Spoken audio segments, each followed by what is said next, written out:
अगर केंद्र कोई कानून बनाता है तो वो अनकॉन्स्टिट्यूशनल है। पहला तो हमने ये निकाला है। दूसरा ये निकाला है कि इसके ऑब्जेक्ट एंड रीजन वो भी गलत हैं, जिसमें ये बोल दिया कि छोटा किसान जो जिसकी ज़मीन बहुत कम है, लैंड होल्डिंग, और उसकी ज़मीन के टुकड़े हो रहे हैं, इसलिए उस किसान को शक्तिशाली बनाना है, उसकी प्रोटेक्शन सुरक्षा करनी है, उसको अश्योर्ड प्राइस देनी है कि जितनी कीमत मांगे उतनी कीमत देनी है। ये तीनों बातों गलत हैं।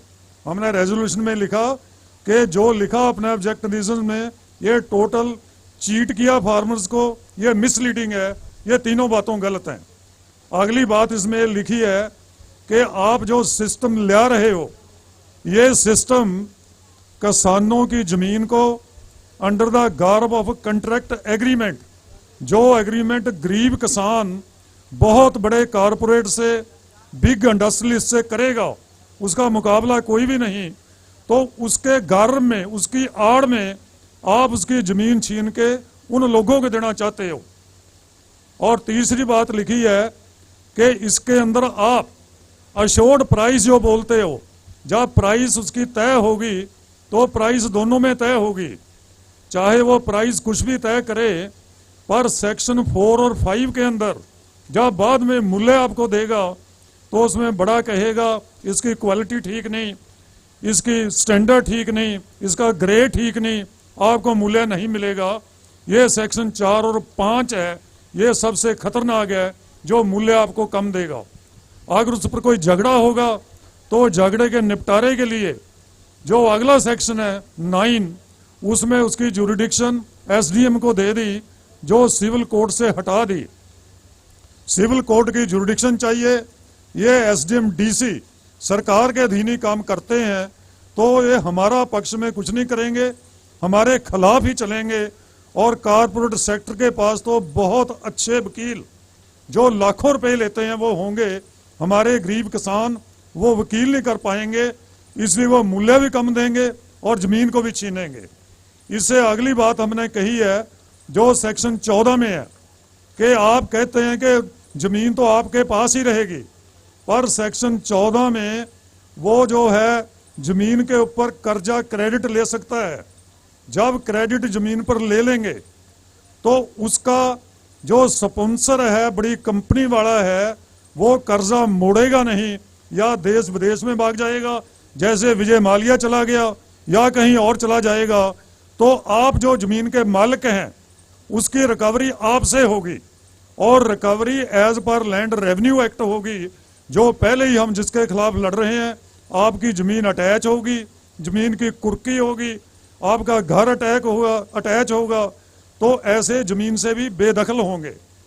तो अंत में जो सेक्शन 16 है उसके अंदर जो स्टेट सरकार के हैं, स्टेट गवर्नमेंट के सारे अधिकार छीन लिए हैं कि सेंट्रल गवर्नमेंट को केवल अधिकार होगा, स्टेट गवर्नमेंट को कोई अधिकार नहीं होगा। जो भी एग्रीमेंट हुआ उसमें सूबे की सरकार दखल नहीं दे सकेगी। तो इसको हम संघीय ढांचे के खिलाफ कहते हैं। ये एंटी फेडरल है, एंटी फेडरलिज्म है। सेक्शन 16 उसके बारे में है, ये भी बहुत खतरनाक है। और सेक्शन 19 में आपको बताया, ये सिविल कोर्ट की जुडिक्शन को बाहर करता है। सिविल कोर्ट की जुडिक्शन चाहिए, अगर ये नहीं रहेगी तो बिल्कुल किसान की भी लूट होगी, किसान की जमीन भी जाएगी, ये अफसरशाही आपके पक्ष में कभी नहीं खड़ेगी। सो ये 5-6 सेक्शन ये तर्क दे के हमने कहा है कि जो एक्ट है ये बिल्कुल एंटी फार्मर है, प्रो कारपोरेट है और अनकॉन्स्टिट्यूशनल है, अनडेमोक्रेटिक है। इसको ये हाउस रिजेक्ट करता है और रिपील करता है। रिपील करने की हम मांग नहीं करते सरकारी पार्लियामेंट से। ये हाउस कंपिटेंट है, ये लोगों का हाउस है, लोक शक्ति है। ये हाउस कॉन्ट्रैक्ट फार्मिंग एक्ट को रिपील करता है सर्वसम्मति से। पहला मता ये है। दूसरा मता हमने ये जो पार्लियामेंट चल रही है हमारे से 200 गज की दूरी पर, इधर उसके बारे में रखा है। हाँ करेंगे, तीनों करेंगे, फिर तीनों करेंगे ना। हाँ तीन इकट्ठे कराऊंगा मैं तीनों रखूंगा, तीनों इकट्ठे पास करेंगे हम। मैं दूसरा कर रहा हूं दूसरा जो पार्लियामेंट के बारे में हमने रखा है वो डिस्कस करके, क्योंकि जबकि मोदी गवर्नमेंट आई है 2014 से ये पार्लियामेंट, जो पार्लियामेंट के रूल्स एंड रेगुलेशन है जो कॉन्स्टिट्यूशन के अंदर लिखे हैं उनके नियम के अनुसार नहीं चल रही। इसीलिए जो लोगों के प्रेसिंग इश्यूज हैं, बर्निंग इश्यूज हैं, उनकी कभी डिस्कशन नहीं होती, कभी आवाज नहीं उठती, कभी उसके पक्ष में कानून नहीं बनता। तमाम जो चीज है इस पार्लियामेंट के अंदर, जो मुट्ठी भर कारपोरेट है, मुट्ठी पर बिग मोनोपोलिस्ट हैं, उनके पक्ष में सब कुछ हो रहा है। पिछले हम देख रहे हैं मेक इन इंडिया के नाम पर, और जो मोदी सब कुछ कर रहा है खुश करने के लिए, वही अदानी अंबानी को हमारी उसमें कभी बात नहीं होती। इसीलिए हमने रेजोल्यूशन में कहा है कि देश के जो 90% किसान हैं जो लड़ाई लड़ रहे हैं पिछले 9 महीने से, उनको जरूरत पड़ी है कि उसके समानांतर पार्लियामेंट की जाए, क्योंकि उसके अंदर हमारी आवाज उठ नहीं रही, ना वो पार्लियामेंट मेंबर वहां आवाज उठा रहे हैं। तो ये समानांतर पार्लियामेंट करने के लिए मजबूर हुए हैं देश के किसान। इसलिए उस पार्लियामेंट की ब्रूहों पर उतना ही समय यह पार्लियामेंट चल रही है, ये भी उनको एक लेसन है, संकेत है, वार्निंग है। वार्निंग ये हम राष्ट्रपति के द्वारा ये कहना चाहते हैं राष्ट्रपति के रेजोल्यूशन के तहत कि नेक्स्ट टाइम या नियर फ्यूचर में इस पार्लियामेंट को जो डेमोक्रेटिकली कॉन्स्टिट्यूशनली इलेक्टेड है उसको रूल्स एंड रेगुलेशन के तहत काम करने के लिए आदेश करे, नहीं तो लोगों का विश्वास उससे खत्म हो रहा है, उठ रहा है, उससे टूट रहा है। दूसरा रेजोल्यूशन ये है। तीसरा मता हमने रखा है जो 2 रोज पहले, क्योंकि हमारे जो औरतों का सदन था उस दिन हमने मता पास किया था, जो यूनियन स्टेट मिनिस्टर है मीनाक्षी लेखी बीजेपी की, उसने एक स्टेटमेंट दे दी कि ये किसान तो मवाली हैं, मवाली का मायना है आवारा, गुंडे, ये अनएथिकल अनकल्चर्ड वर्ड है, ये उसने यूज किया। पार्लियामेंटेरियन है, पार्लियामेंट में अनपार्लियामेंट्री लैंग्वेज, जैसे मैं पहले कहा था कि हमारे चाहे कोई पढ़ा है चाहे नहीं पढ़ा है, पर हम अनपार्लियामेंट्री लैंग्वेज यूज नहीं करते। उनके खिलाफ भी बोलेंगे तो पार्लियामेंट्री लैंग्वेज में बोलेंगे, गाली नहीं निकालेंगे। तो एक पार्लियामेंटेरियन जो मिनिस्टर भी हो और खास करके औरत हो, वो किसानों को ऐसे शब्द बोले जो अनएथिकल हैं, अनपार्लियामेंट्री हैं, इमोरल हैं, तो इसको हमने कंडेम किया है। तो उसकी निखेधी करता है हाउस। ये 3 मते आपके सामने रखे हैं।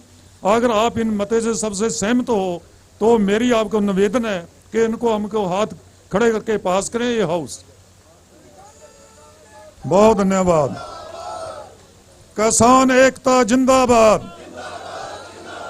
मोदी सरकार मुर्दाबाद, संयुक्त मोर्चा जिंदाबाद, किसान मजदूर एकता जिंदाबाद। अब काले कानून रद्द करो, खेती कानून रद्द करो, कारपोरेट घराने मुर्दाबाद, अदानी अंबानी मुर्दाबाद, किसान एकता जिंदाबाद। अब हाँ जी, अब समाप्त भी करें। जब तक पीसी होगी तो मैं चाहे चलेगी ये भी अच्छा रद्दे करके हाँ वही मैं कह रहा नहीं। अब ऐसा है कि जो आज की सदन की कार्रवाई है ये मुकम्मल होती है। इसके बाद जो संचालन कमेटी है यहाँ पीसी होगी, पीसी हम करेंगे। आप उतनी देर में बसेस नहीं जाएंगी, बारिश पड़ रही है, आप सीट्स पर ही बैठे यही पीसी करेंगे, आपको ही पता चलेगा, तो इकट्ठे ही जाएंगे। अब ये हाउस संचालन कमेटी की प्रेसिडियम की तरफ से अडजर्न किया जाता है कल 11 बजे तक। समाप्त नहीं करते, मुलतवी करते हैं, ये सेशन कंटिन्यू चलता है। इसको अडजर्न करते हैं हम कल 11 बजे तक। तो आपका सभी का हाँ, अब चाय क्योंकि बारिश हो रही है, आप सबको चाय सीट पर ही मिलेगी, सीट पर ही बैठे रहना। बाहर बारिश है, हम 10 मिनट में पीसी कर देंगे, तो इकट्ठे ही बस में चलेंगे। हाँ, पीसी के अंदर जो संचालन कमेटी थी, स्पीकर, डिप्टी स्पीकर तीनों सेशन के वही बैठेंगे, तो उसी को एड्रेस करेंगे इन इश्यूज के ऊपर। आप सभी का दोबारा संचालन कमेटी की तरफ से, आज के प्रेसिडियम की तरफ से बहुत बहुत धन्यवाद। आज ये सदन बहुत डिसिप्लिन, बहुत जाब्ता, बहुत ही अच्छी तरह से चला है। अब अंत के अंदर अडजर्न करने से पहले जो नेशनल एंथम जिससे हमने शुरू किया था, नेशनल एंथम होगा, उसके बाद ये एडजर्न होगा। आप चाय पीएंगे और हम पीसी करेंगे।